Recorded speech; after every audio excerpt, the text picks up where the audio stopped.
All right, so I've heard some people say on the side, the people who are for a mandatory minimum wage do tend to make this argument consistently. They say that it used to be that these jobs were entry level, but now if this is the only work that a person can get, then they should be paid a living wage based on whatever the living wage is in that area. Okay, so we've covered should, but that is the argument for that. So let's start with, are these jobs still entry-level jobs at all, or are these now careers? You know, we've got the problem with the colleges. We've got people getting in debt. We've got kids dropping out of colleges at record level. Kids aren't even getting married as soon anymore. We've seen a drop-off in real estate purchases because of our economy and the way that these kids have been growing up. So at this point, are they entry-level or are these career jobs? What do you think? So I love this question, and I'm probably going to take this in a route that you and other people didn't expect. Cool. But this goes to an overall economic issue, in my opinion. Okay. This is an overall economic issue. It's not necessarily a college issue or college costs being too high, or even college should be free, which is another argument.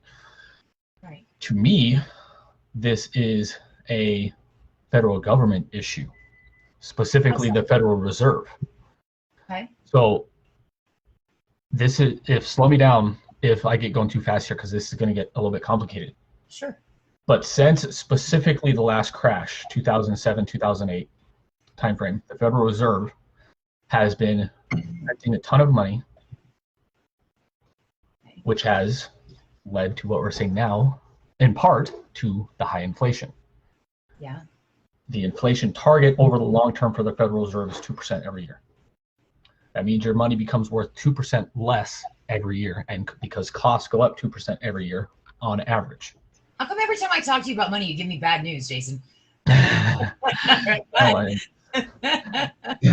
For college costs, though, and I don't remember the exact stat, but I think over the last decade or last 2 decades, college costs haven't gone up at 2% rate. They've gone up at like 140% rate. Okay. Why? Good question.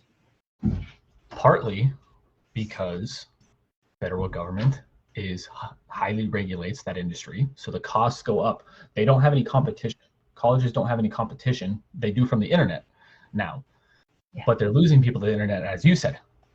Yep. So they're raising their prices to offset some of those cost losses, which is increasing the prices of college, which gets us to the point of these jobs that colleges are training for now.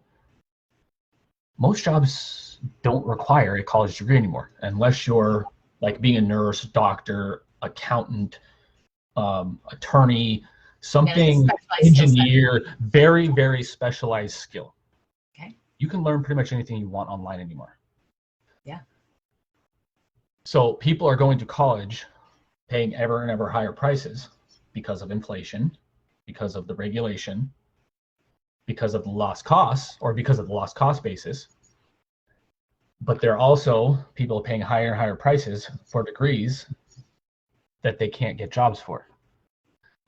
Why can't they get jobs for that?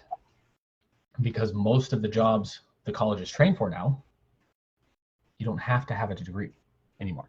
Right. You just don't.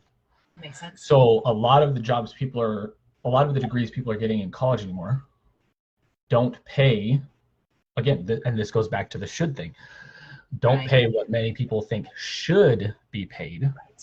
So now we can see the beginning of the argument, right? Why people are saying this. So this gets us back to that, is the should thing. Should teachers get paid more? Yes, good question. Probably should. Mm-hmm. But where does that money come from? Higher taxes, which is another effect of inflation, higher taxes, which also lowers your money you have, or your living standards. There we go. Also lowers your living standards because you have to pay out more taxes.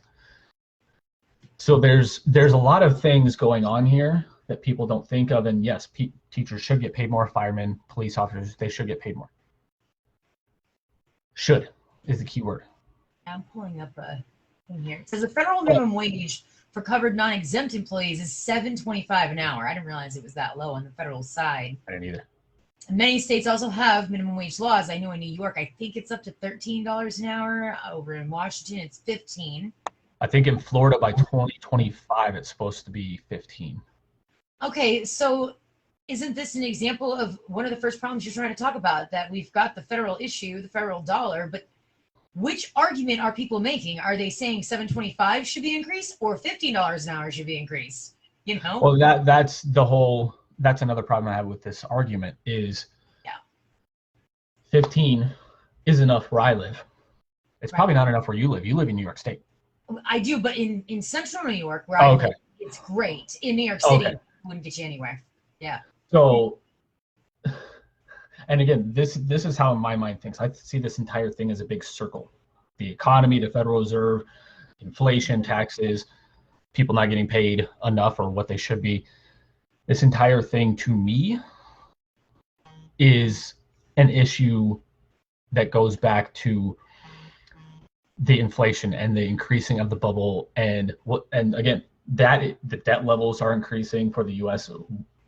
Debt levels are somewhere 22, 23 trillion for the US. Corporate debt levels are at all-time record levels worldwide. Wow. Student loan debt worldwide is at its highest level ever. Car loan debt, credit card debt, all that stuff. Why? Yeah, why? And this all ties in. Because of all the quote-unquote free money Federal Reserves worldwide have been pumping into the system to keep it alive since 2007, 2008.